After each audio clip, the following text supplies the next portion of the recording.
That is a crisp LaCroix Pure being opened on the set of episode 5 of No Girls Allowed. We're here with a very special guest, power hitter and Christian rapper SouthWes. That's right. I'm happy to be here, everyone. And Thanks for having me. We've got Nicky, Mickey Mouse, Scooby-Doo, the man behind the camera. Yo. He's sitting in as our extra because Eli is a faggot and bailed on us. Nicky didn't want to do this, but me and Wes forced him because we just wanted him here giggling with us. We needed our token Asian in here. Yeah. But the No Girls Allowed thing, I was going to ask, does it attract like gays sometimes? I don't think we're big enough for that yet. Like, maybe one day though. We get like 20 downloads a podcast right now. So like there's statistically speaking, there's probably a gay in there. Or a closet. Yeah. Yeah. A closet. There's definitely not a closet like on the show right now. Anyways. We all looked at the camera. But yeah, so Wes, how's it going, dude? What's going on with you? Talk to us. What's it like? It's good, man. I just been, laying low, making music, working at the prison, dude. I'm a counselor in a prison now. Working at a prison, and you're like you're a free man though, right? Yeah, I'm free. And have you, when you're going into work, do they ever try to like ask you what you're doing out of your cell since you're black? Yeah, it's actually funny, dude. When they come in, I do like orientation, right? So I like, take them in a room and I explain to them like where they're at, like what's going on, because it's a TC. So you're TC, in prison right now, guys, in case you didn't know. Huh? You explain to them where they're at and what they're doing. So you're explaining to them, all right, look, guys, you're in prison right now. Yeah. Well, it's like a transition center. So what happens is they come from prison and they're in there for like, however many years. They come to TC right when they're about to get out, like a year and a half, and they can go on like work release and all that. So they're like leaving and going. So this is like we're getting them ready to go back. Right. Society. We're transitioning them from male to female, but back into society. So now we know why you're spending so much time in there. But I tell them like what they're doing here, and then like some of the time I'll like be like, yeah, by the way, like once you get to a certain phase, like you hit phase 3 or whatever, you can work here, like what I'm doing, and they like believe me. And they won't know for like months until they like bring it up to somebody and they're like, no, he's a counselor, bro. And they like come to me like, dude, why'd you tell me you like are an inmate? But they all think that like as soon as they get there, they're like, they think that I'm just like an inmate like working for them. You got the vibes. That's honestly like that's got to be good for your rap career, right? Yeah, like, no, definitely, yeah. Like these hardened thugs assume that I'm one of them. That's a bonus for my career. Yeah, it is, and it's like it's made its way into my music too, man. Because I've started to say things like I'm in the absolute freaking trenches and streets because I do have these homies now, dude. I do have like in one of my new songs I said, "Girl, you know me, I'm a lover, but I can't speak for bro, he'll kill." And it sounds like I'm in the middle of freaking. They're like, who's this white suburban fuck he's LARPing mad hard, but at the end of the day. But it works, dude, because it's natural. I'm telling the truth. You know what I mean? Like, I'm just spitting the absolute truth. Yeah, this new rapper I found, dude, I don't know how he's getting his music out, but he dropped a bar the other day. He said he's been in prison the last 2 years. And like... It's like I have been in prison for the last 2 years. Now I go home and I sleep in my bed at night, but day in and day out. It feels like I'm in there though sometimes, dude. It does feel like I'm in there like with them. Do you ever like kind of role play in your head? Like if you've got some downtime, you just look around and you're like you're getting fuel for the rap game. Well, dude, low key, because I'll be in there and I like dap up all of them. You know what I mean? Like I'm like the man around there. Dap him up. And it's like, it feels like I'm literally just like the kingpin, dude. That's how it feels. It literally feels like that. Because they all like come to me and like talk to me. I'm on good terms with like all of them. Yeah. I mean, they'll be like, one of them here and there that'll like get pissed at me for not doing something. And I'm just like, I have a lot on my plate because they use me a lot. 'Cause I'm good at it. Like not even, trying to sound like that, but I am good at it and I have a passion for it. You know what I mean? A lot of people in the prison system that work there, they don't really care. Yeah, I can imagine a lot of them are just write these guys off and they're just like, bro, but you're getting a chance to work in the kingdom, bring people to God, help them fix their lives. Exactly. And that's how I see it. Like I really do see them as my brothers and it's made me a lot more in the servant mindset, and I think Christ-like in a way, because you whether you try to or not, bro. But like before I started working there, I had a perception that it was like underlying. It's like a subconscious thing where you view inmates or those type of people as almost lesser than. Yeah, and it's like, I got in there and then I saw myself in every single one of them. Yeah. And it's like I could very well easily be I could have ended up in here. Yeah. I could have been, one of the times in college when I was, drunk driving or, high or whatever, I could have killed somebody, driving, and then now I'm in prison for 10, 15 years. Exactly, bro. So, I don't know. It's made me a lot more, not that I was judgmental before, but you know what I mean. No, like, yeah. Because you can tell yourself, oh, no, like, I'm a Christian. God created everybody. I love everybody. And, yeah, these guys are just, man, they went down the wrong path. But, like, there is an innate subconscious, like, judgment of just, like, yeah, but I'm not in there. Exactly. I didn't end up in there. Like, come on. How many of these guys really wanted a better life? But you go in there day in and day out and you spend time with people, especially the ones in the transition center. I can imagine they're like, oh, fuck, I'm about to get a second chance at life. Like, I'm about to get out of here. And they probably are, like, really putting in a lot of work. Some of them. Yeah, some of them are still just stuck in their ways. What's like the worst? Some of them are trapping in the freaking transition center. What's like the worst story that you've heard?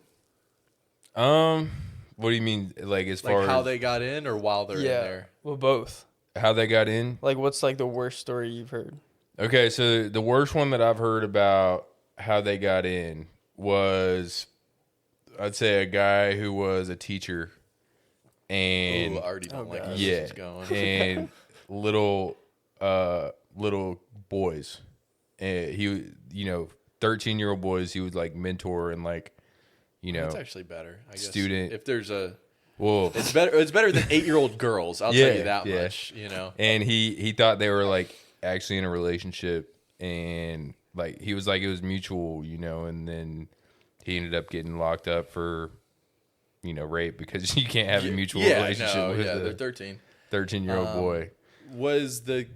I guess you probably don't know the details. I'd want to know what kind of 13-year-old boy we're talking about, because if it was I think black. Well, I wasn't even. That actually probably answers. I was going to say if it was already an openly gay teenage boy, I could see an openly gay 13-year-old boy being a freak and be like, "Yeah, Mr. Johnson, give me the Johnson." And here's the thing: borderline mutual. Like, well, here's the thing: it probably was mutual, like, but you can't. You can't. But if the roles were flipped, right, and I'm trying to put my head in a gay 13-year-old's body, not like. Oh God! All right, no, but for real, all right. So that came out wrong, but if I was trying to get, if I was 13 and I was straight and a teacher was a female that I thought was attractive, that'd be the dream. You know what I mean? So it's like... We talked about it on the pod recently. I actually got in trouble from Leah for that. Really? Yeah, because there was a clip where I was like...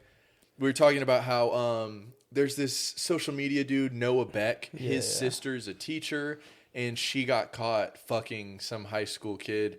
And it's been like a huge wave recently where a lot of like young, mid-20s, attractive... Noah Beck's sister wasn't attractive. She was kind of gross. But a lot of young, attractive teachers have been like... fucking these high school kids, and we were like, where was this when we were growing up? Like, what the hell? Like, dude, I tried. She got mad. Leah was like, I just don't think you should be talking about like desiring that. And it's like, okay, well, it's babe, like Rick with the military. Yeah. It's like, babe, yes, I'm not currently saying that I have desires for any other woman. When I was 13 and I was a porn addict, you don't think I wanted those hot 25-year-old teachers to molest me? Dude, like, straight up molestation. Yeah, but can we break down the Rick story about that time so we can have give them background? You guys probably think that we rip on Rick for no reason. And it couldn't be further from the truth. There's a reason. You first of all, we love Rick. We love him so much. Rick, if you're watching, dude. Are we going to do this to Rick? Yes, we're going to do this to Rick. Yeah. You hold a special spot in my heart. You know what I mean, Rick? But we do need to give the people a little bit of insight, I feel like. Yeah. Oh, God. Why.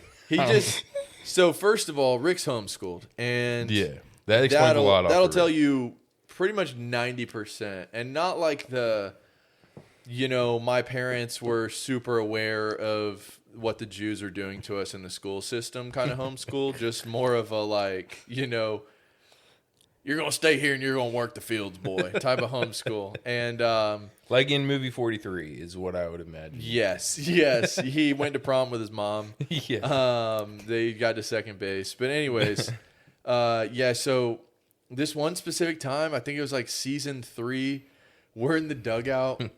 I don't know what the context was. We were talking. I made a fucked up joke, first of all, about Jesus Christ. Yeah, but it was funny. Like, I think Jesus would have laughed. Yeah. It was fucked up, but it was funny. And I made that joke about Jesus Christ. Rick's a Christian. Mm-hmm. He's a big Christian. He's really into his faith and everything.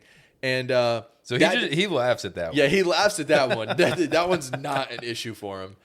And then right after that, I say something. No, I said something about the military. He said something about the United States military, and Rick stops laughing, and he's like, "That's not funny.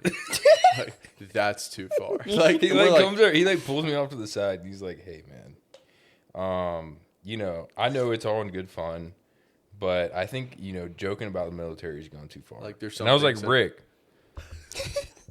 Nick literally just said the most outlandish thing about Jesus being gay. Your Lord and Savior, Jesus Christ, God in human form, and you thought it was fucking hilarious. And then he takes me, he sidebars me, dude. He's my freaking coach, and I just made an error, and he's like, "Look, man, I know what you're trying to do, but I think that's really going too far. Think about the troops that have risked their lives."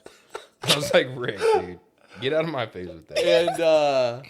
And that is why we started calling him Sergeant Rick right there. It was because of that. I mean, he is a diehard for the United States military. So if there's any recruiters out there, I hear you guys are doing something with the sand people out there. We're invading one of their countries because they got nuclear weapons. Send Rick. Rick will go free of charge. Dude, he will. Yeah, he'll pay you to Put go. an AR in that young man's hand. He's ready to kill somebody. He's ready to kill some Al-Qaedas. Dude. Yeah. But he's always the type that if we were having a World War III, I feel like he would volunteer first. You know what I mean? He'd be one of I don't know why he hasn't joined the military yet, to be honest. I think he loves baseball so much. Testosterone's too high, I think is what they were like. Dude, we're scared you're going to start fucking all the dudes out in the field. You're going to take advantage of them because you're just such an animal. Yeah. He'd have the most casualties and as far as knocking down men.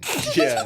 I think what they said on his report was we're scared you're not going to be able to turn it off. You're going to go out there and you're going to kill too many of those brown people. And when the war is over, when you've single-handedly won the war in the Middle East, you're not going to be able to turn it off because you're such a vicious killer.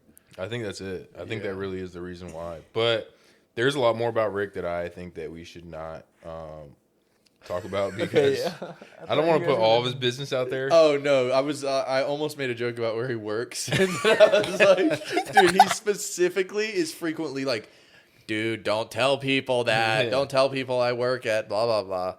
He doesn't have a job. He's unemployed, guys. Yeah. He's still dating his mom. So. Well, he's getting his master's, I think, in homeschooling or whatever from his mom. So. Yeah, for a second I was you had me a little bit. Dude, I don't know. I don't know what he's doing now. I mean, we haven't seen him in a minute. So. Yeah, he didn't respond. We're trying to get Men's League Season 5 set up. He didn't respond, probably because he works on Sundays. Well, I feel like for the Appalachia League, it wouldn't be fair to other teams if we had Rick. Put Rick. You know what I mean? Because he's gotten so good that it's hard for other teams. When we play against them and how far he can hit a baseball now, especially on those small fields, dude. Yeah, dude. It's I don't know, man. I think he's just surpassed the competition. You know what I mean? If he plays this year, I'm gonna tell him he has to swing metal. He sent me a video of him hitting. He wants to be good. Well, I mean, he is good. All right, don't get me wrong. He wants to be wood bat pro good. Yeah, he wants to be that good. He wants to be Cam, dude. And that's the thing is I just so happen to hit better with a wood bat because I'm retarded. The metal bat, I can't feel it, and I just have to feel the weight in the barrel. Season 3, I tried to hit with metal the first few games, and I don't do as well. I wish I could hit well, but like Rick, you hit nukes with metal. Season 3, he was arguably the best hitter on the team. Like he actually was hitting doubles, like dude. First half of the season specifically, I remember the first game. 2 homers. Two homers. That's like one of my top viewed videos on YouTube. That was literally what Nicky and I were discussing the past week when we were talking about reshaping the content. Was like, bro, that game where Rick hit 2 bombs has 150K, and like we're pouring blood, sweat, and tears into like the Uncle Laser game, and it's getting like 40K. And it's like, dude, Rick is the key. He's the secret Dude, sauce. he might be, dude. He's the best. He was the best hitter in the world. For a few years when he was with the Yankees, and then I think we need to get Nicky out there to play that, dude. Well, so that's actually another thing we talked about today. We're reshaping the content stuff, and I'll tell you guys that are listening about some of the changes we're making soon, because I told y'all how I was retiring last week on the pod, or last month, whenever the fuck we released our last episode. Kind of backtracking on some of that. I'm like halfway retiring. From being straight, or? Yeah, for sure. My wife's actually in New York with a gay dude right now, so that's something. I don't know how it's relevant. Anyways. All gay dudes are... Never mind, I'm not even going to say this. Yes. Dude, you know what's funny is this gay dude, he's like me if I was a twink. Like, if you just, like, took the top left corner of my picture and just drug down just a little bit, a little shorter, a little skinnier, a little more twinkish, it's literally... So Leah has a type. Yeah, for sure. And I just hope that he's too twinkish for her to cheat on me with him. I'm not really even worried about them cheating. She's in New York. I'm worried about her getting raped by a Muslim dude up there. Dude, like, while we're on that topic of females, dude, like, I don't know what's gotten into me, but I've... hold on, dude. I'm like, I've never been, like, attracted to black girls, dude. But now, working at the prison...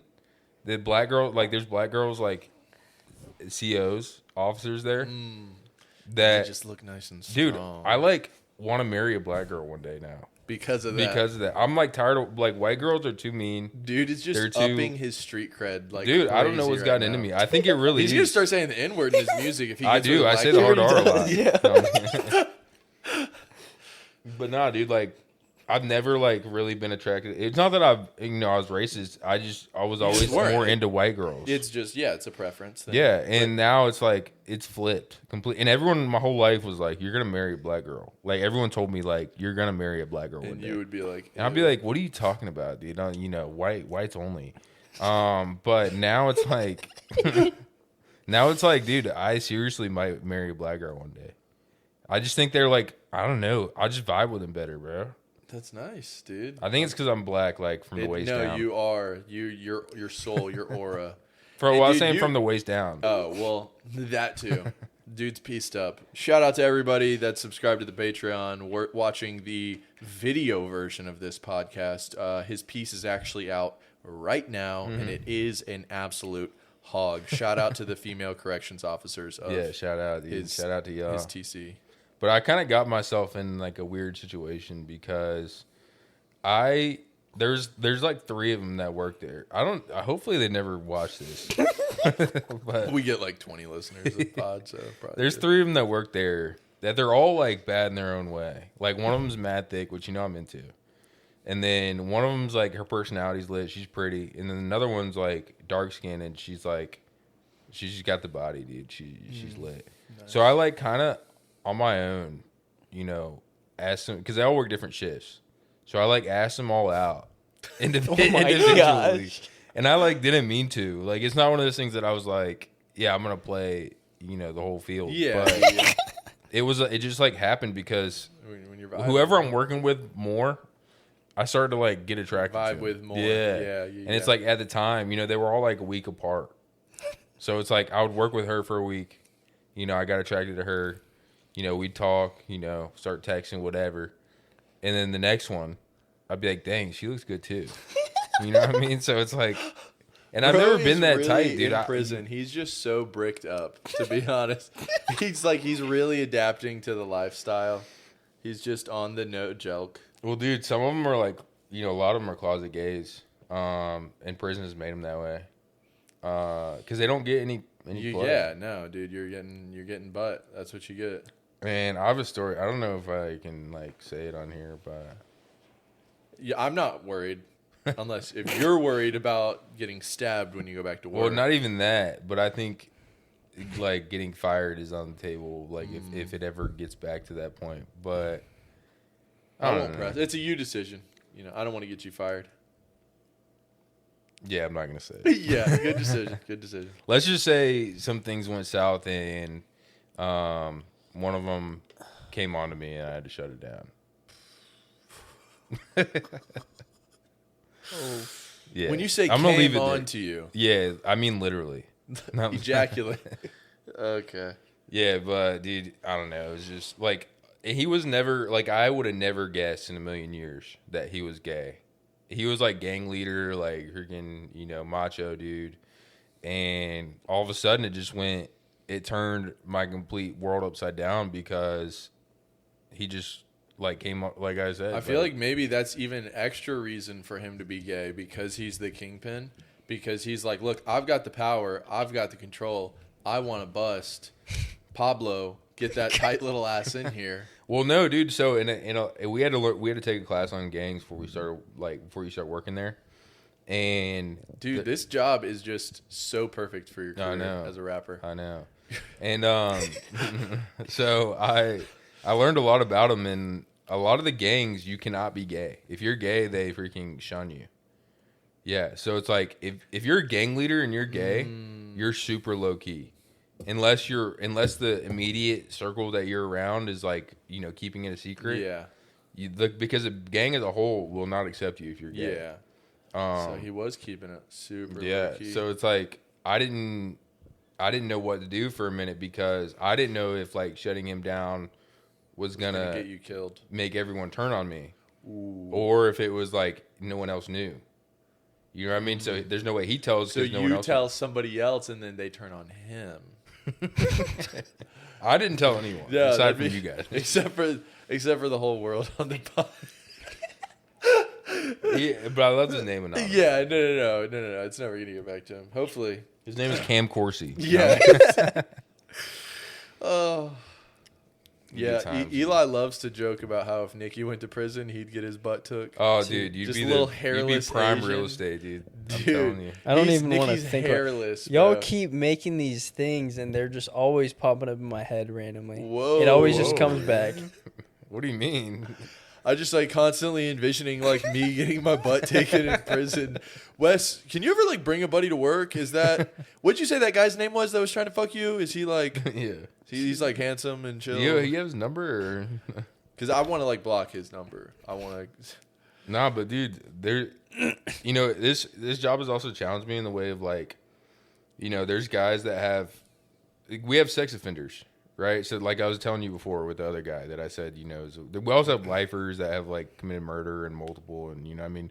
But to speak on the sex offenders, my job as a counselor, at the beginning it was hard for me to like hear something like that. Yeah. Like he molested, a 9-year-old. And you have to try to be there for them, Right, and help them. I can't judge them because when someone judges you, you can see it in their eyes. You know what I mean, and then you're not as likely to open up, right? to work So, with them. I kind of had to like train myself to think of it as an addiction. You know what I mean? And mine is like, mine was drugs, right? I loved drugs for a while. I was, I felt better when I had them. Like you. I mean, dude, when it gets out of control, you can't stop, and you're telling yourself to stop, and it's like it's taken over your body. Yeah, and I'm not saying that I'm not condoning I'm not it excusing in any way, it, for right? sure, But I no. had to, my job is to not judge them and just help them where they're at. So I had to tell myself, like when a guy would say, "Hey, like I have a problem," I'm attracted to little kids. It's like, Me too. I can't judge them. I have to treat it like an addiction. Yeah. Yeah.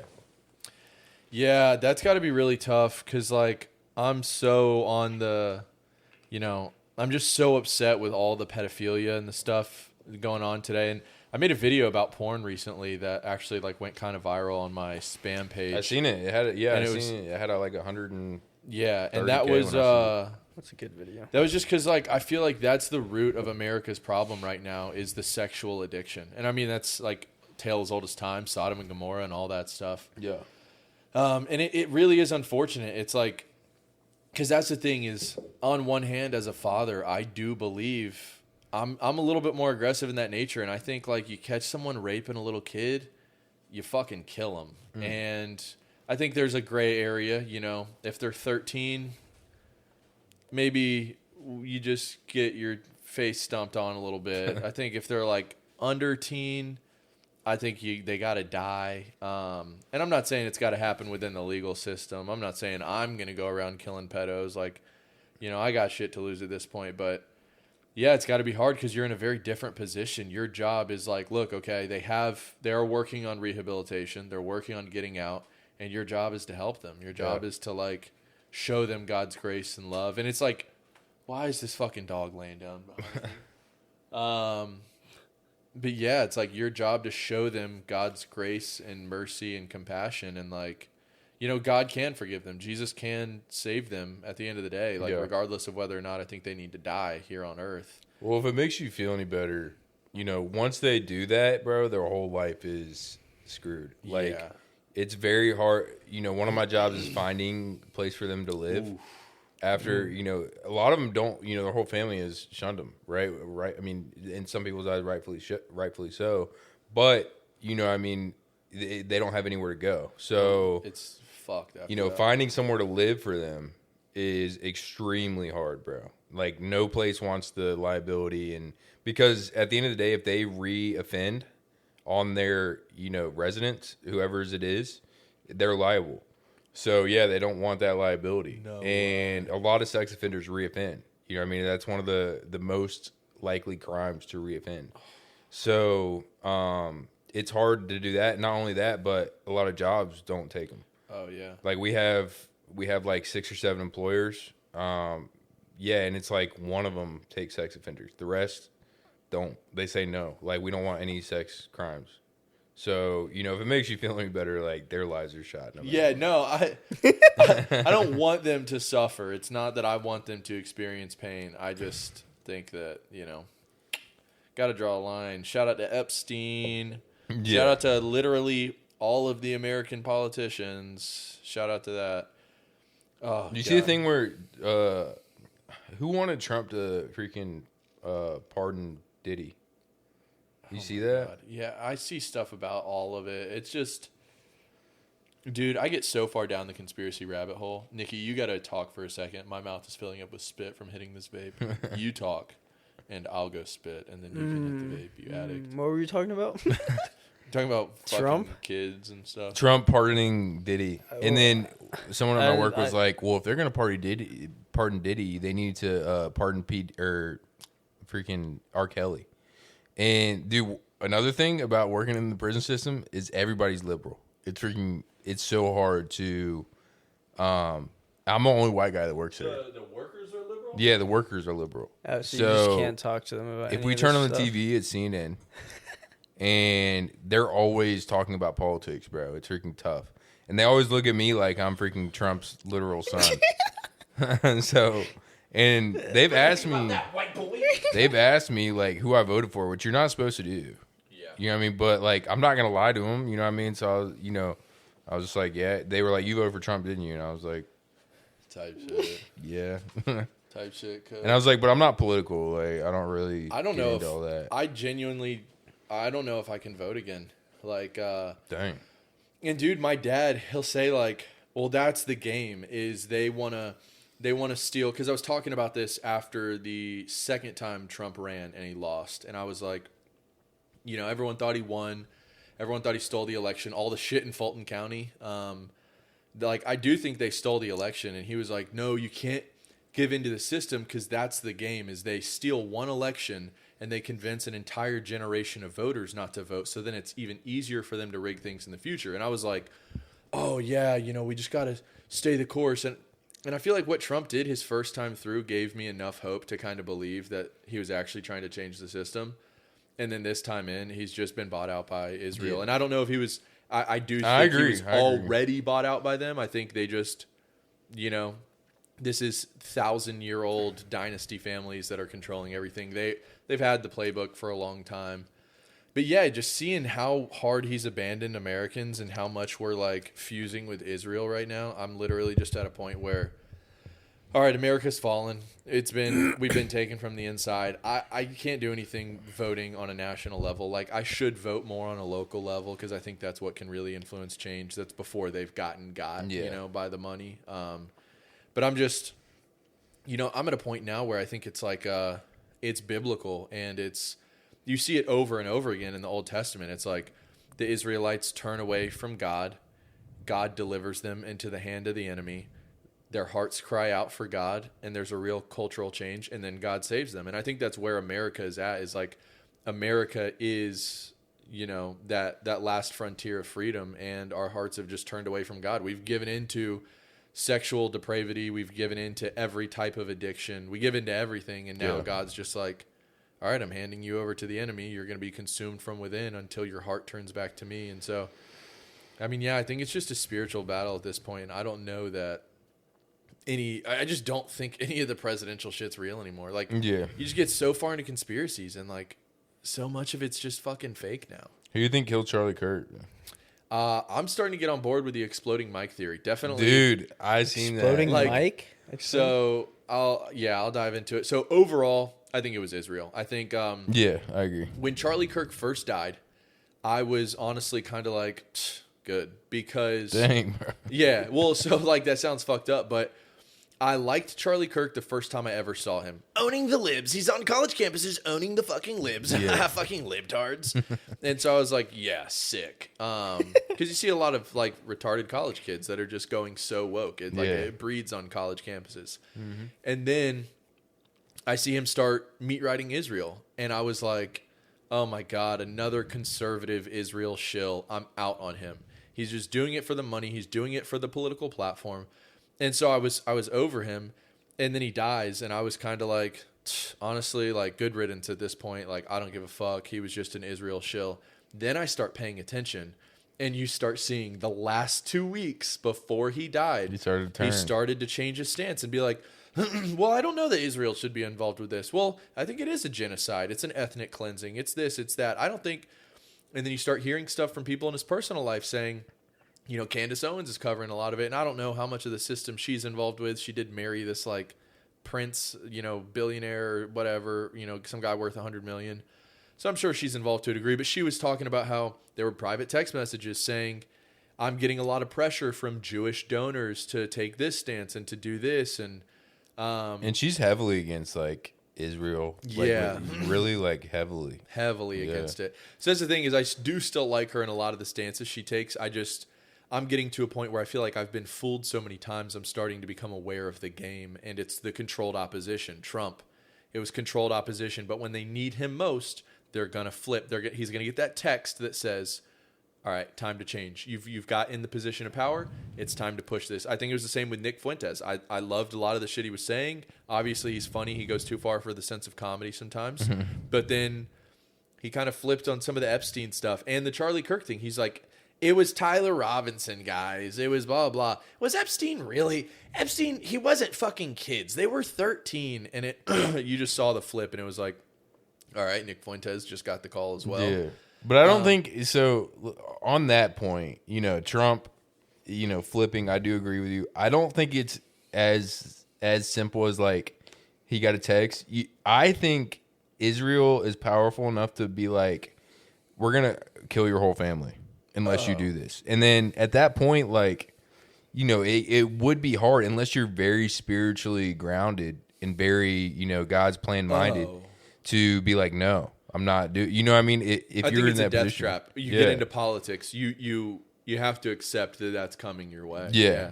So no, I get that. I just think like from the conspiracy mindset, I think in hindsight now, Trump was always in on it, and this was always the long plan. Because again, billionaire, grew up in the system, like he's always been tied in, and so I feel kind of naive for buying into it. But so with the Charlie Kirk stuff, seeing all that, starting to learn more about Erica Kirk and where her last name ties into, and her mom being involved with American military defense. I'm very against Erica Kirk now, dude. Dude, I can't stand watching her. I think she was an Israeli psyop. I think Yeah. she was his CIA, like his Mossad handler. I've seen the stuff with her, like being attached to the Romanian, like child trafficking stuff. Some of the stuff Yeah. with Epstein. She just like, there's just so many lies. There's so many weird things. You can see it in her eyes, Bro, you can see in her it, eyes, bro. there's She's darkness. like evil, dude. She is a fucking psycho. Yeah. But again, I didn't know anything about her till he died. I didn't either. But so I start seeing the videos of him turning on Israel the last few weeks before his death, and then he dies. And initially, it's just like, okay, he died. Israel killed him. Israel sent the shooter. And then people were saying, oh, there was another. It was actually a gun from the side angle. That's why the exit wound. Because like, the exit wound just didn't make sense to me, the way the blood started coming out the front side of his neck so aggressively. So then I was a believer in the side angle shooting. And that kind of made sense to me for a while. People started talking about the exploding mic theory. I was like, all right, that's ridiculous. But Nicky, to answer your question with the exploding mic theory, recently, before he died, there was this thing where Israel had a technology where there were exploding pagers. So there were these pagers somewhere in the Middle East, and they exploded, and that's how they killed some terrorists or whatever, you know, probably a bunch of women and children. You know how they roll. And so we know the technology is available. Yeah. I can't recall the specific details, but allegedly there was like an order placed at this facility in Tennessee. It was a factory where they made weapon systems like this, like the pager stuff and other small explosives. The Rogue mic. Yeah. And so there was an order for something like this at that facility. And you can see it. A lot of people have done like breakdowns of the thing, the way that his shirt puffs. So they're saying the microphone that was his lapel mic right here, they're saying there was actually an explosive in that, and that goes off. And that's why, like, they break down the way that his shirt ripples, the way that the angle of the exit wound, all that stuff. And then that factory that made that technology, as soon as people started asking questions and all that, that factory explodes, decimated. The entire factory's gone. There's like not a trace of anything around there anymore. So that's the theory is. And it's like, dude, the crazy thing is, right after it happened, like that weekend, they had a whole crew come in to clear it out, dude, and build something on it. They And it's like, if it was a crime scene, dude. If one of the most famous men in the history of America just got assassinated, brutally assassinated on live TV in front of the nation, you would think there'd be a little more of an investigation. Dude. But instead, they're like, wipe the cameras. Don't let that camera. There's a camera right behind him. Mm-hmm. They're like, don't let that footage out. And then immediately, they ripped up the concrete. They like called the freaking construction dude. We're like, no, we need it. We need it ASAP this weekend. Repave everything. Yeah. And you hear so many fishy things about it. It truly is just absolutely insane. I don't think we'll ever really know. I know Candace like does her best to try to like expose everything, but it's like that thing with JFK. Like, you know, we know it wasn't probably what they said. The official story's a lie, right? But you can't pinpoint. Was it the driver? Exactly. I think you can take solace in knowing that you basically know the answer. Yeah. You might not know the specifics of everything, but you know he took a stance against Israel. They said, not today, white boy, and fucking killed him. He's got to be scared of something, the fact that he's just hiding behind my chair like this. Yeah. But yeah, and now that's where like my mind goes to is like, I'm not getting involved in politics. What the fuck? Like, I'll talk about it on a podcast. I'll make quick little quirky videos, but at the end of the day, Benjamin Netanyahu, don't kill me. Yeah. I barely got 100,000 subs on YouTube. And with you having a family too, like them being able to, you know, leverage that and like, hey, we'll kill your entire freaking bloodline. Like that's got to be insane. Like, I don't have a wife and kids of my own yet, but to have to fear that retaliation. Dude. So that's the thing. I'm sure you do anything to like protect them. You know what I mean? So yeah, it's like, but at a certain point, it's one of those things where it's like, you know, even the Bible tells us where one day a lot of us are going to have to die for not denouncing the name of Jesus. And so it's one of those things. It is what it is. But I've even talked to my dad in a spiritual sense about that. Like, look, so this is the career path I want to go down. I want to become a content creator. I'm going to develop this fame and status and money. And eventually I want to work against the evils of the world and the supernatural forces. And he's like, well, there's kind of a fine line. If you spend your life and use your fame and your wealth to spread the positivity and the love of God, no one's going to have a problem with that. You know, like some super woke leftists are going to be mad that you're pushing Christianity, but like nobody's going to assassinate you for that. But there's a difference between promoting positivity and fighting the evil. When you start targeting the evil and calling people out and talking specifically about these things and really going after it, I mean, you kind of put the target on your own back. And it's not just, you know, politicians or billionaires or Israel or whatever it is. It's like supernatural forces are going to come against you. Yeah, but I mean, the Bible says we fight against we don't wrestle fight against, not with flesh and blood, but powers principalities. and yeah. Which is crazy because the whole LA thing, bro. I think there's something out there, real. bro. I think there's something, and my spirit was not, it could sense it without me like knowing. There was something, a principality there Attacking. Yeah. I mean, yeah, you get a bunch of dudes go out to LA, like the land of sin, the land of demons. Yeah. And dude, I remember, not to get too into the details of all of it, but we were like talking about it one night, and I remember just like going over all the little details, and like there's things about that trip that I would forget, and then we'd be playing Fort, and somebody would bring it up, and I'd almost like feel the chills run over me, and I'd be like, oh fuck, I forgot about that part.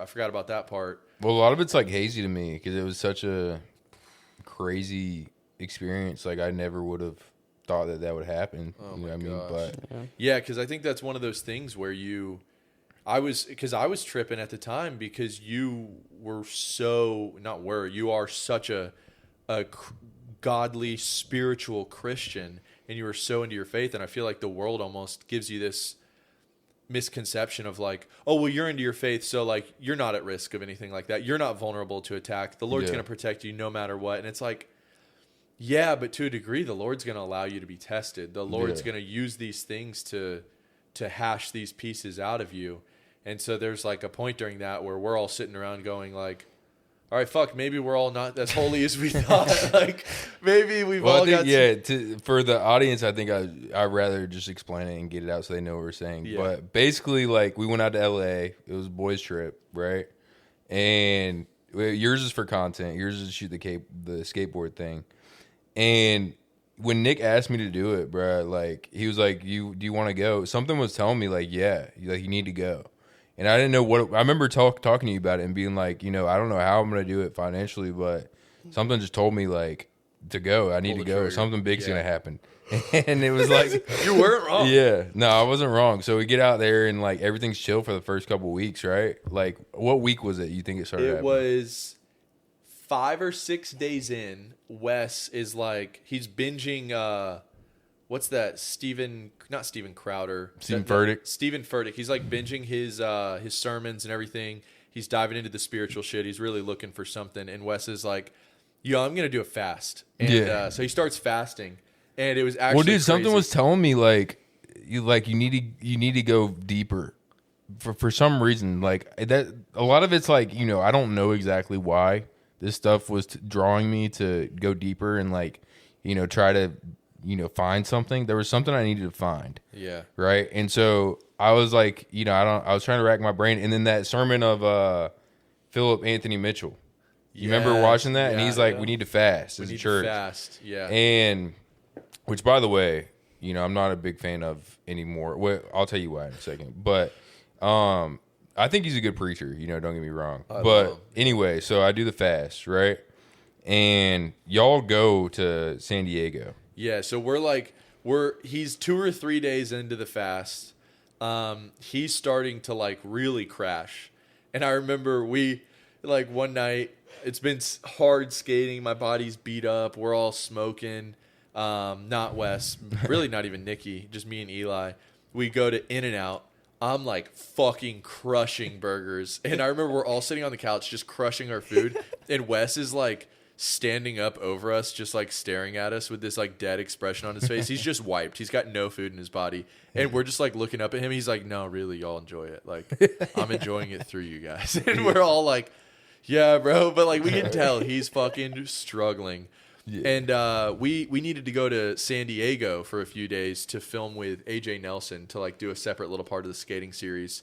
And so we were like, oh, we're not really sure when we're going to do this. We're thinking we're going to go soon. Yeah, I guess we'll just go ahead and pull the trigger. And Wes is in the middle of his fast. He's like, I'm just going to stay here. So he decides to stay at the Airbnb by himself in fucking Inglewood. Basically, we're in Compton. And we're just in this like little half shed in the backside of somebody else's house.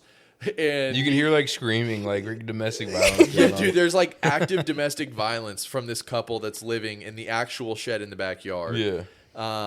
And we're just like, you know, and I don't even think Wes has like traveled a lot outside of his home state. Nah. And he's just now on the furthest side of the country, away from his family. He's 3 days into a fast and it's just like, yeah, I'm just going to kick it in Compton, like by myself for a few days. Which that part of it wasn't that bad. Like it was kind of chill. I wish I had a bigger TV. Yeah, but rocking like the 32-inch Roku TV that we plan to return to Walmart. Which I didn't even end up returning. Which, I just lost 100 and however much. But yeah, so we go to San Diego. We come back.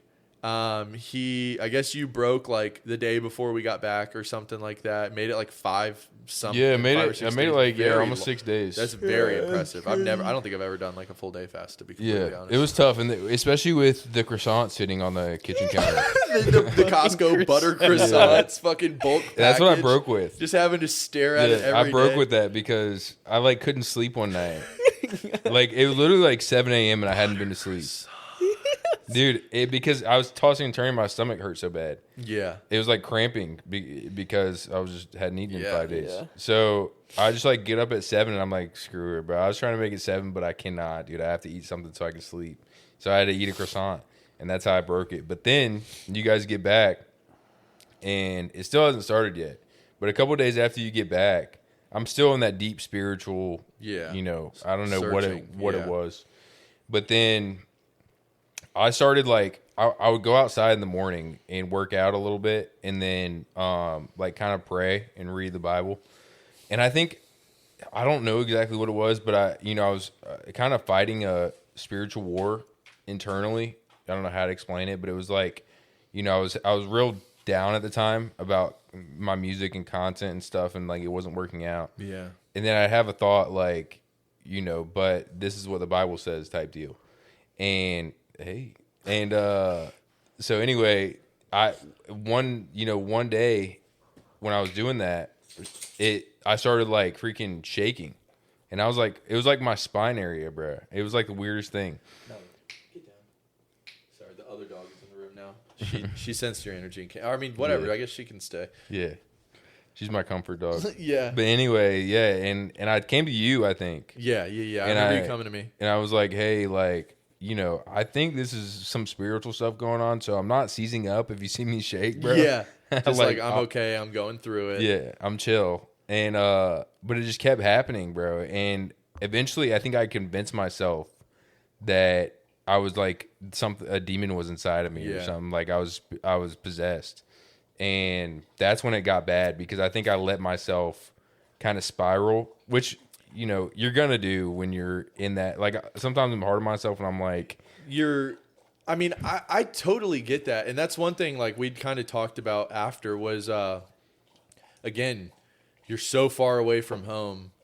You know, we're learning how to do all these things. We're figuring out life. You're trying to figure out your music shit. You're literally a Christian rapper. You're trying to grow the kingdom of God. And it feels like so many things are fighting back against you. And you're just trying to seek more. You're trying to go harder.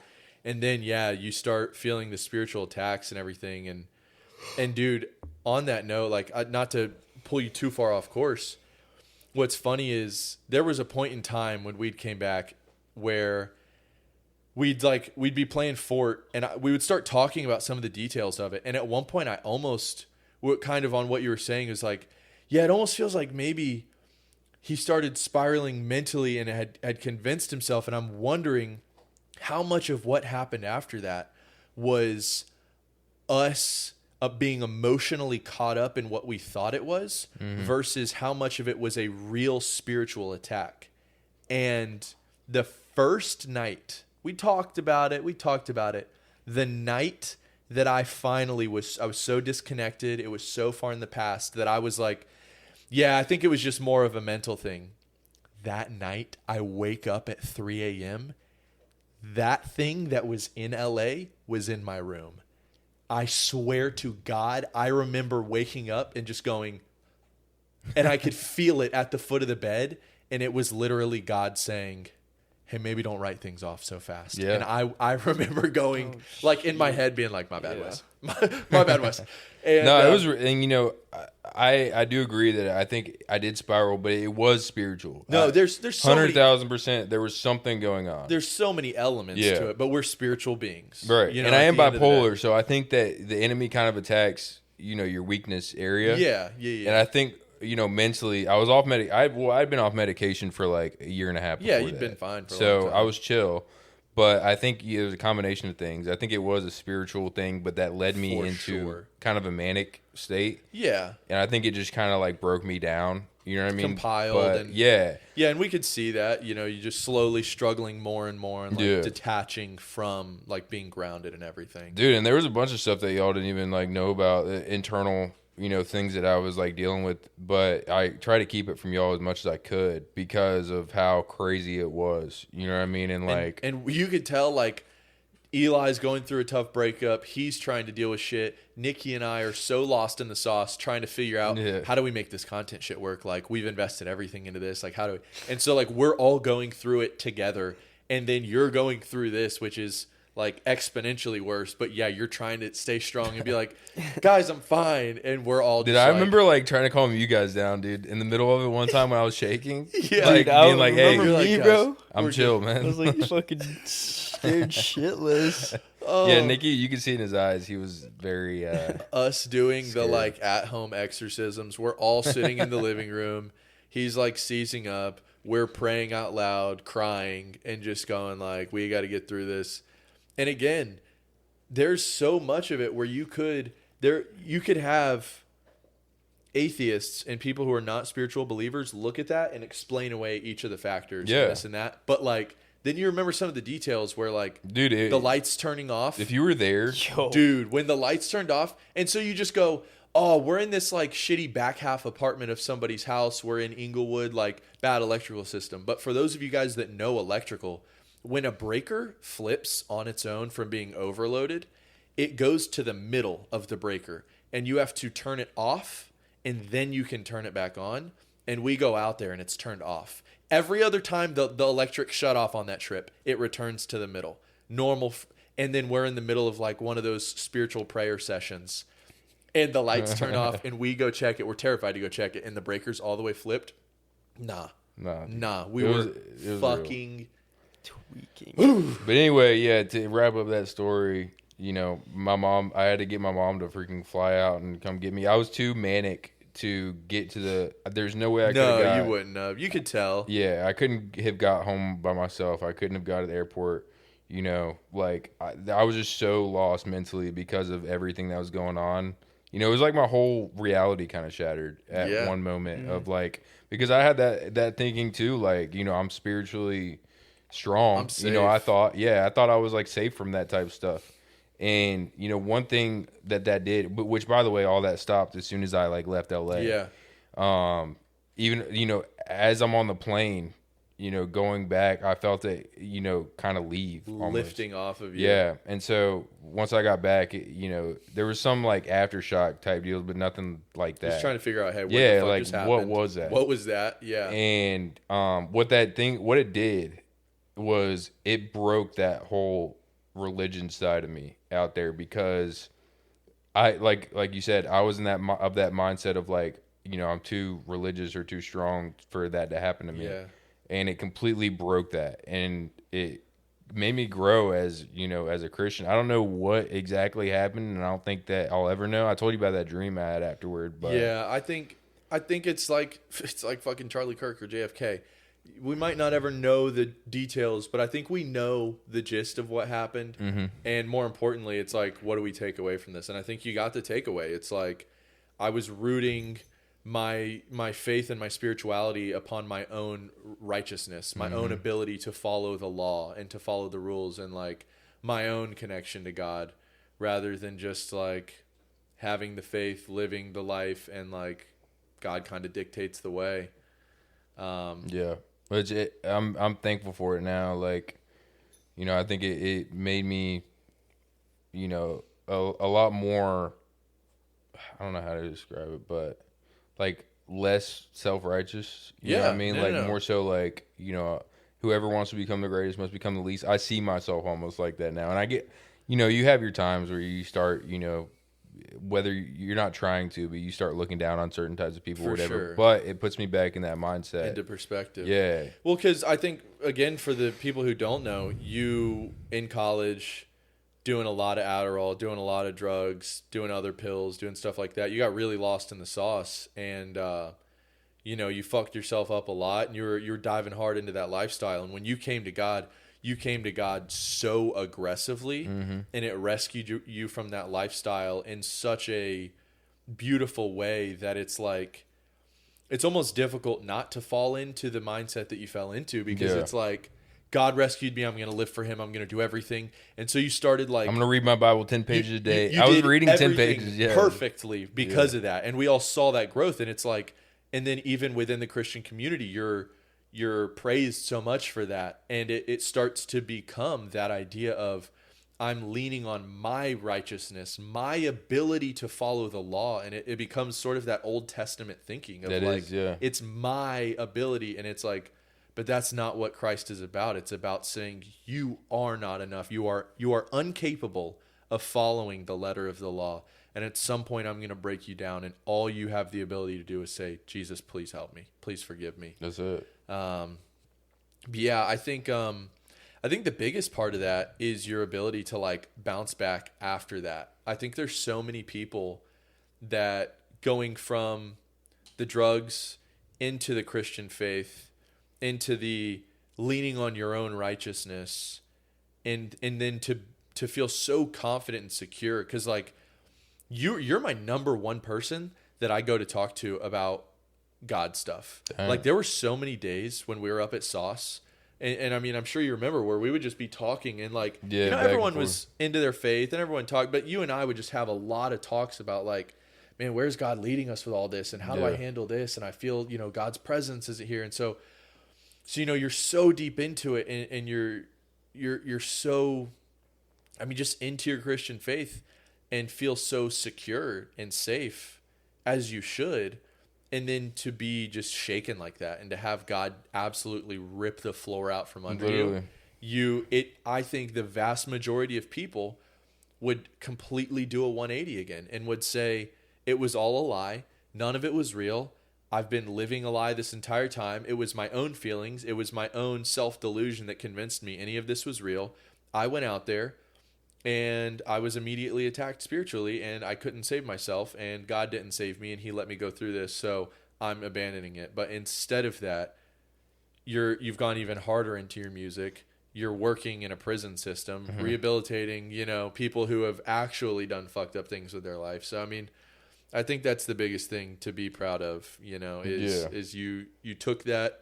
I'm sure there was a difficult transition right after you came back home of trying to figure that out. Oh, God, dude. And, you know, go through the feelings of it all and process that. I'm sure for a while you were sitting there feeling like, these guys hate me. Like, yeah, no, I was like, dang, like, you know, I can't go around them for a while. I was embarrassed. I mean, I think, you know, mostly it was embarrassing for me. You know what I mean? Like, because there's a certain element to it where, you know, talking about the self-righteous thing too, like, that's how I saw myself, as like a spiritual leader with you guys. You know, I know you're kind of on the same page of like that type deal, but no, you were for sure. Yeah, and you're a guy people went to talk about. Yeah, and it kind of like broke that, you know, perception in my head of like, you know, these guys must be looking at me as a fraud now because of that just happened. You know, I mean, I was the one that got you know, attacked when you would think it would be Eli. You know what I mean? Dude, that was literally the craziest part is we're all sitting around going like,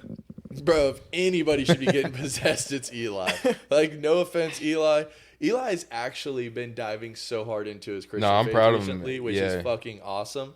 But at the time, if anybody deserved to get possessed, 100% him. Yeah. And God was definitely working on Eli when we were out there, which was funny. There were some really funny moments where you could literally see God working like that with him. That was probably two of my favorite moments from out on that LA trip. Was one of them was Eli's like really finding God. He's finding himself. He's taking the breakup. You know, he just went through a nasty breakup with a girl that he was basically like married to, raising a kid with, and he's going through it, and he's finding himself, and he's eating healthy, and he's working out every day, and he's on his grind, and he's on the up and up. He's taking all the positivity and the influence around him, and he's taking it in stride and changing himself. And then he gets a little too comfortable, and one day he looks at Nicky, and he's like, Nicky, there's a porn convention in town. There's a porn convention at the, and we're like right next to, what is it, like Crypto Arena? We're like right next to this massive arena. I think it's where like So the it's literally Lakers like play. right there. It's right there, walking distance Yeah. almost. And he's like, Nicky, tickets are like $28. Let's go to the porn convention. And I'm like, bro, stop doing this. Every time God starts to fix your shit, you fucking turn around and you make another mistake. And he's like talking about it. We go to the skate park that day.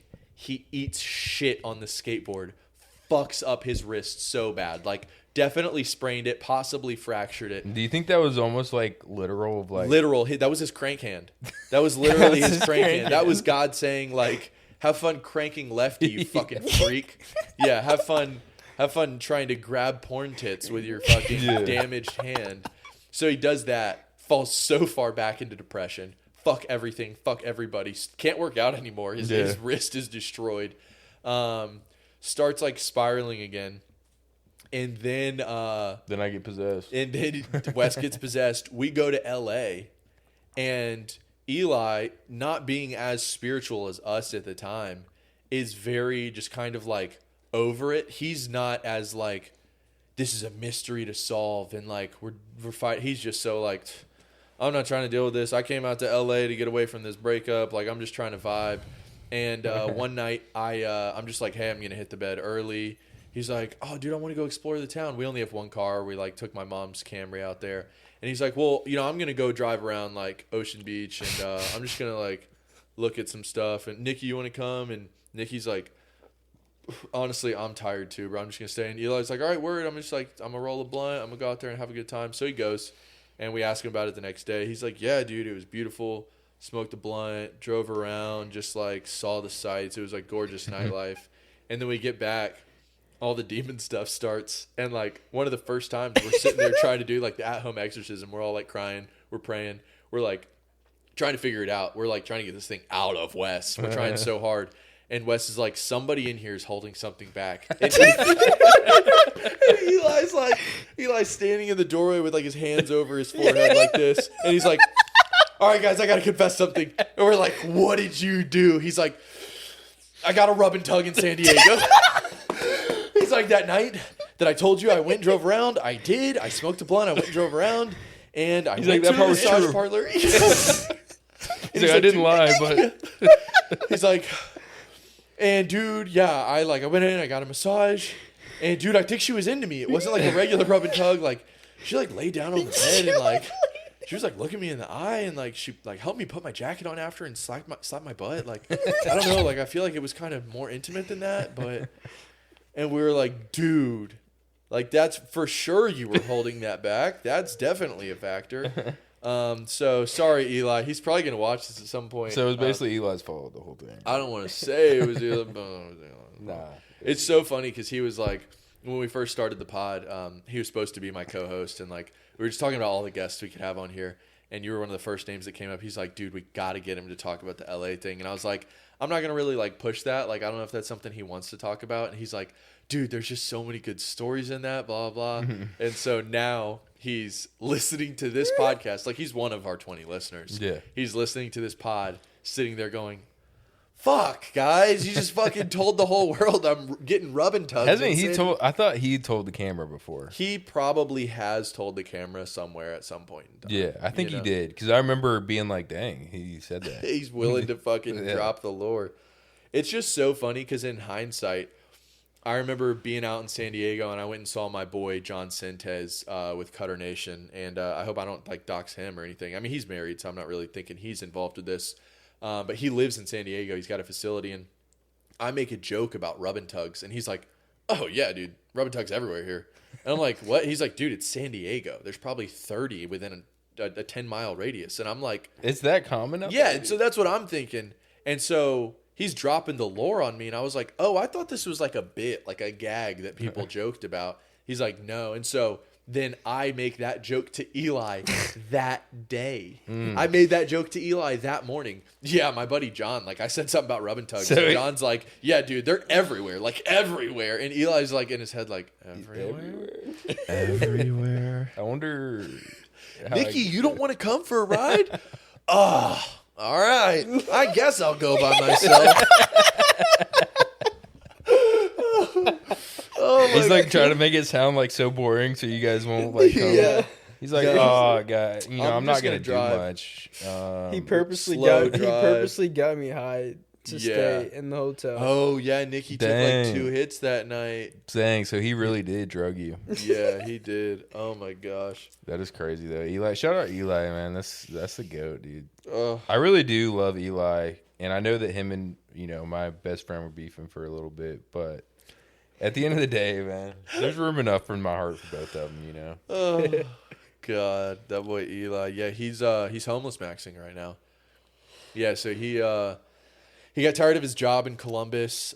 He just got tired of it was just such a strict job. It just absorbed his life, and he's such an artist at heart that he was like, dude, this is like, I'm gonna kill myself if I stay here. So he left it. He came up here, moved in with us. He was just like literally between the couch and the island right there. We had a king size mattress, and we pushed the couch up. No way. Because I bought a new mattress right before he lived in here, or moved in here. So I just put my mattress right there. He just had a fucking nice ass king mattress to live on, and he was here, and he was supposed to like really dive in with the brand, start helping with us, start working with my dad, start his like barbecue business and everything because he's got so much experience in the like the food industry. Mm-hmm. And then even while he was kind of down here, he was just like, dude, in this transition phase, I'm just sitting here going like, is this even what I'm supposed to be doing with my life? Like, where am I supposed to be? And he's really been diving into his faith. And then he kind of rekindled things with his ex. Yeah, how's that going? Are they still together? No, dude. It was like a month. He kind of fell back into some like old habits again of just like kind of diving too hard into the relationship and smoking and not thinking, like focusing on his stuff. He focuses so much on the love because he's such a lover boy, and it's like a fire that you can suffocate. Yeah. So then that blows up again, and there were other factors. Obviously I don't want to dox all of the stuff. On both sides, but so then he's even more devastated because he leaves this career, comes down here, love of his life rekindled. Taken away 3 weeks later. And so he's just like absolutely gutted. And then he's just trying to figure his shit out. And he's just kind of like stuck in place for a little bit. Just really started smoking heavy again. Started hitting the gas station edibles, which is really what fried his brain. And you could just tell he just needed to change. He needed some scenery. He just needed to get away from everything. Yeah. But through that process, like I was really on him about like, use this pain to find God. Like God is clearly calling you deeper through everything in your life. God is clearly working if the things you've done have not ended you up in prison or dead. The thing about it is like, I know this is so cliche, but whenever you're actively searching for God, there's so much spiritual stuff that comes against you. Yeah. That everyone thinks that like, oh, I'm gonna turn to God and like, life's gonna get easy. It's gonna get so rainbows and fucking harder. Dude, it gets freaking terrible. Yeah. And you just have to like, I mean, you have something inside of you though that like keeps you. It's like the purpose aspect of it. The spirit comes to life. That's what's kept me going. Like, he'll always like remind me like, you're made for something. Even when like the numbers look terrible, it's like yeah, I'm pissed. Like, and I've argued with God plenty of times over it. Like, this is BS, basically. Yeah. But you know, he always kind of that purpose side of it. Like, he reminds me of it. Like, you have a big purpose. You know what I mean? Type deal. So, And it almost makes you crazy because the reality of it is the numbers are so bad. Oh. I'm not making money. God, how am I going to survive this? But then there's something inside of you that is like almost annoyingly determined. yeah, it's like And you're you're not like, quitting. I wish I could quit. Mm-hmm. But that thing inside of you is just like, no, you have to keep going. That's this it. is, and It's crazy, dude, because like there's so many times where like I would have quit, bro, and it's So like many. he won't let me. You won't. Like, he physically, you want cannot to walk quit. away. I want to so bad. Again, Yeah. that's how it is. Same with us for the content. There's been so many times, can't pay the bills, you don't know where, and then money shows up somewhere. So a tax return, a sponsor, a video and even if it's just inching along, it's just keep stepping. Well, that's the thing too. Like, The dude, ting, he's really been hanging out with the ting, black chicks. The ting. But dude, when my biggest thing is like whenever I can see progress, I'm chill. Like, if I can see something, If I just going see up, the ball rolling, yeah. But it's like there's so many times that I've not seen it, and that's when it really, or it goes backwards. That's worse. with You the know what I mean? regression, when the Yeah. numbers are lower and I'm putting out better stuff. That's where we're at right now with the brand is like, I'm putting out objectively better content. I'm researching more about YouTube. I'm researching more. I'm spending more money on props and camera crew and cameras and the experience, and I'm tying it all in better editing, and then the numbers are getting lower, and you're like, what the fuck is happening? Yeah.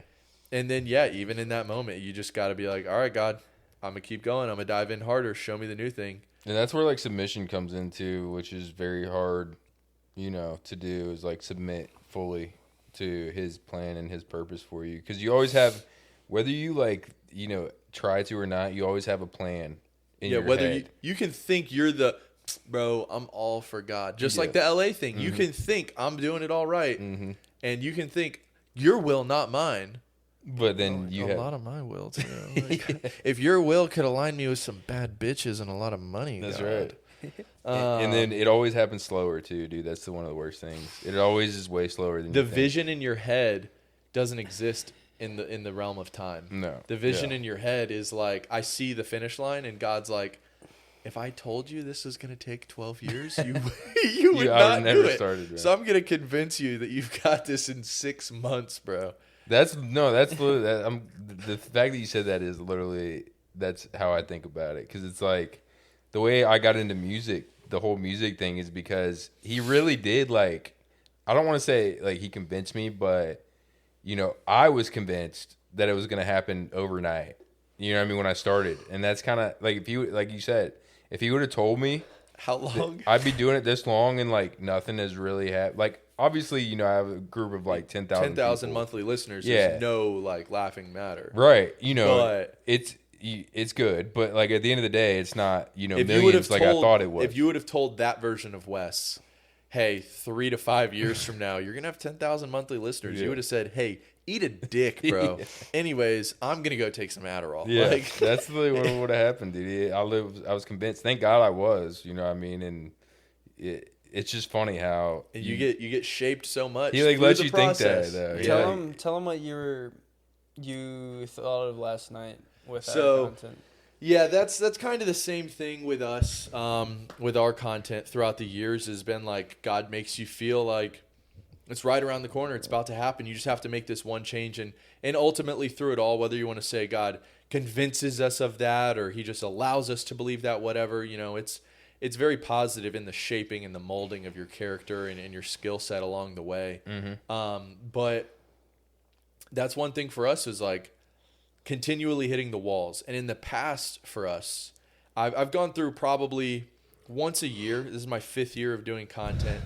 And at least once a year, you fall off. You hit this wall. The wave dives down and the numbers crash.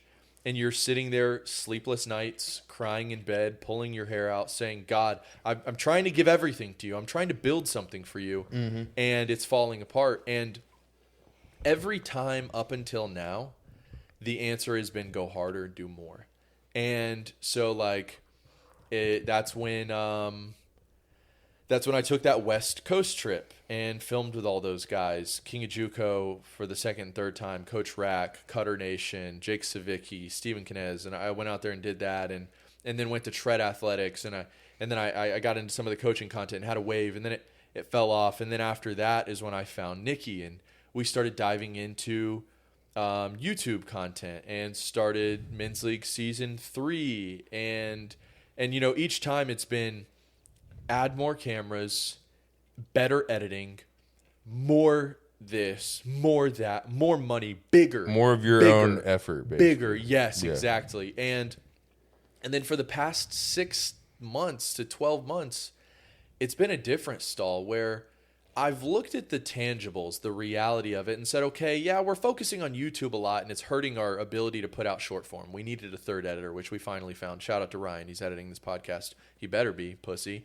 And we found, the third guy, but, we weren't putting out enough short form. And then it was, oh, well, we're not being consistent enough. So now I have to take a step back and I have to just really hand the reins to Nicky and let him do all of the YouTube editing while I focus on running the overhead of the business and getting sponsors and all that. And then it was this, and then it was just always me trying to level it up. And I saw all these things that did need to be changed, and I have changed all those. And after doing all that, it still didn't happen. Like it just nothing. Yeah. It still didn't happen. And I'm sitting there racking my brain. Go, okay, now I know what it is. Now we fixed all that. I need a spark, because every time I got back on the wave up, it was that one big moment. It was King of Juco. It was Batman. It was the girl game. It was these defining moments that gave me a spark of life and put me back in the algorithm. And for us, it was the WBC, the race tournament. And I was just set, that's it. And for the past 4 months, everything has been planned around the race tournament. Mm-hmm. And we haven't dropped the clips. I think a lot of the clips are still going to go viral. But we threw the YouTube video up. Short, compact, tight, good scoreboard, good editing, custom jerseys, funny moments, 20,000 views. and we're just absolutely fucking gutted. And so the past week, I'm just sitting here looking at the numbers like, God, I literally have done everything you've asked of me. I've made all the changes.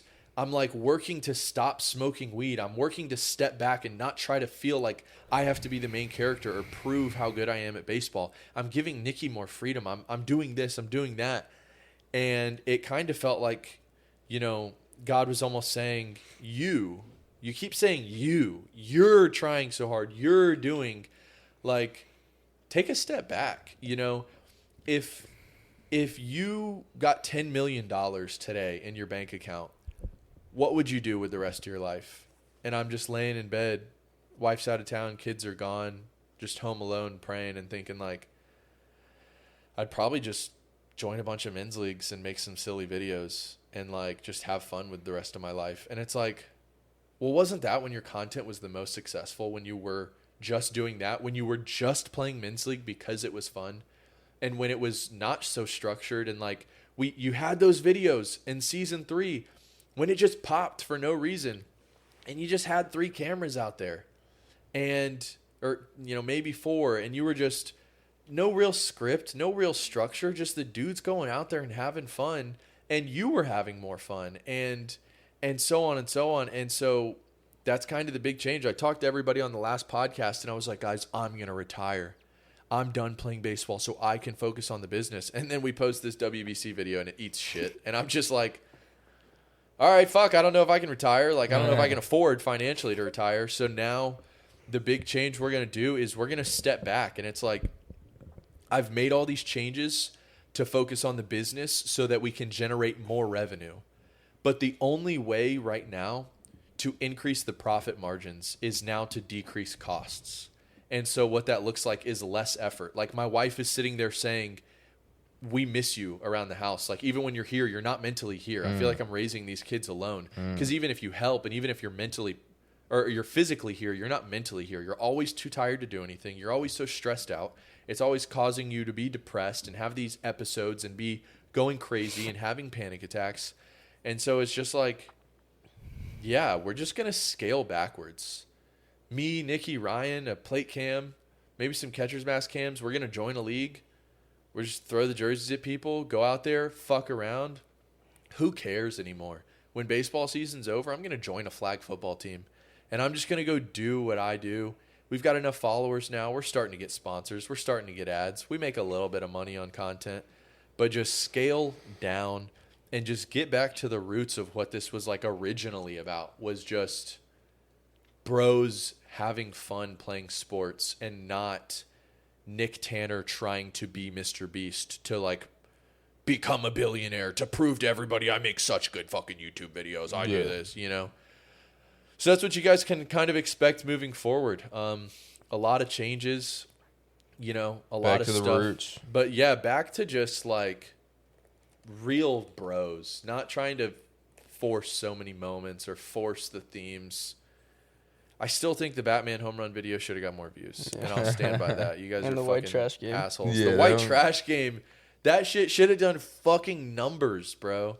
You guys, but I still feel like a spark could reignite that stuff. But sometimes, yeah, it kind of feels like God is keeping that away, because it's like, I know what's best for you. If I let you find success here, as the guy who's trying to be the best baseball player ever, as the guy who's trying to film the biggest, best productions ever and rival Mr. Beast, as the guy that's trying to, if I let you have the success, you're just going to be unhappy the rest of your life, the way you are now. Even when a video does well now, you're still unhappy. What's crazy, dude, is while you're talking about that, I remembered going into my job that I have now as the counselor in the prison. I told you guys, like, it's changed me in so many ways, but going into it, I'm going to say this and I got to piss because I'm about to piss myself. We're about done. Yeah. Just wrap it up. So going into the job, really, I did not want to get a job. That was right. That was like 2 months after LA. And I was just sitting there gaming. I was waking up at freaking noon to 1 every day, like gaming, not really sure what I was doing, but I knew I needed like a little bit of break. But my mom like found that job thing. She was like, this is a prison. This is a counselor at a prison. I think you'd be good at that. And in my head, I was like, nah, I'm not doing that. Like music, you know, I'm going to do music full time, like yada, yada. And so I went to the interview to kind of like make my mom happy. Like not really, I did not want it. Mom. Yeah. And so they're asking me questions about everything. Like, you know, what's your past like, all this. And I'm, you know, giving it to them. I'm like, you know, I was a drug addict in college, you know, played baseball in college, but kind of like being like, you know, I have my problems of my own. Like, I don't think you guys really want me here. Like, I don't know if I'm qualified. I need to be in here. Do you guys have open spots? Yeah, you guys have a bed available. But anyway, so I'm leaving thinking that like, okay, I did my due diligence. Like, I made my mom happy. I went to the interview. Like, I'm not gonna get it. They call me back like a week later and they're like, hey, you got it. And in my head, I'm like, dude. Like, you gotta be kidding me. I tried so hard to bomb that. Literally. And so I had like a month and a half before I started. And that whole month was like one of my most intense fights with God ever, because I'm like, dude, this does not make sense. Like, I do not want to do this. I just want to make music. This is a full-time 9 to 5, which I do not want to do. I always told myself I would never be in a freaking full-time 9 to 5 job.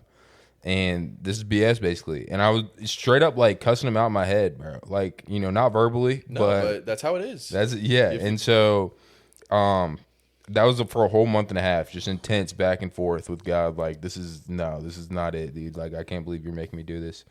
I'm already 27, like, you know what I mean? And then the first day, when I walk in, I immediately know that this is where I'm supposed to be, because instantly I felt the change of like me becoming more servant minded and realizing that they're just like me, and realizing that, you know, kind of what Jesus was on of like with the sinners. You know, I prefer hanging out with them over religious people now, because they're real. It's real. They tell you how it is. They say they have problems. You know what I mean? They say, hey, I'm messed up, bro. Like, you know what I mean? But they admit it. Religious people, you sit around in Bible study, you won't hear a single freaking truth. They want to hide it. They want to, you know, they want to deflect. They want to keep that image of self-righteousness. Mm-hmm. And in turn, like I said, it's made the music way harder because I'm telling the truth. But now Yeah. it literally, if you don't know me, you think I'm freaking in the streets of Decatur. The way I'm rapping, bro. Like my bro will kill and freaking. I got a homie. He got life, but he's still hopeful for tomorrow. Like a life sentence, which I do have homies that have life sentences. Yeah. You know what I mean? So it's like come full 180 of like, see, this actually helped you. Yeah. You know what I mean? And going into it, I was like, nah, this is a stall basically. Like it's a roadblock for me. But But it's just so crazy. It's like, who would have thought an omnipotent, all-knowing God would like know better than us? You know, that's stupid. it's still hard though, dude. It's hard to drop. Yeah. Like, your plan. Perception of what this is what my life is supposed to be. But yeah, at the end of the day, it's like God puts you in better situations and knows, hey, I'm gonna make things better for you. It's a sacrifice. Be patient, you know. But I feel like we're all kind of coming into a good place. Did you actually get those pants in LA? Yeah, I was about These to are my say. favorite pants. Yeah, I remember you getting a couple pairs of pants when we were out there. The black ones look more so like dress pants, but Yeah. I still rock them every now and then. Yeah. But these are my favorite. Baggy. All right, guys. Well, Quote of the day. quote of the day, Wes. Seek first the kingdom That's powerful. and his righteousness, and everything else will be added. Because Because when you think about it, that's kind of what we're talking about, right? You know, like you're saying, your family and all that. Like, start just being with them. You know what I mean? Being there mentally. And then, like you said, everything else will fall in place. He'll always provide for you. You know, every Yeah. time you've been worried about money or whatever, The money showed up. money shows up. Yeah, it's that ego thing of like, oh, I'm 27, I'm still living with family, and I got kids to take care of, and blah, blah, blah. And it's like, God's like, I don't care. But when I make a video of talking about porn addiction that gets 1 million views, God's like, that's what I need. I don't need you to have your own house. I need you to minister to people. And that was the most low effort thing. You just sat Yeah. in front of a camera. Yeah. It just took 12 years of crippling porn addiction to get there. But anyways, guys, this was episode 5 of No Girls Allowed. That's right. With Sexually, for me, ever. Yeah. Except for the black chicks that work as COs at his corrections facility. Shout out to them. Maybe next episode he's on. You know who you Shorty's are. in the middle seat. Over here. Kiki. Yeah. I'm just- Or she's in his lap like Melly was. Melly's a black chick. Not just her fur, like her heart and soul. That's true. She's a little black dyke. She always wants attention. Yeah. All right.